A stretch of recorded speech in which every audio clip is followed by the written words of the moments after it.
How to save TikTok draft to gallery. Hello everyone, welcome to this channel. I'm here to help you out today. So without any delay, let's get started.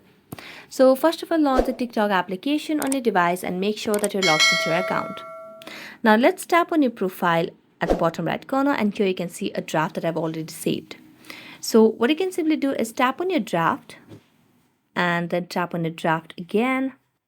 Simply here you can see the option of more options. So select on the more options.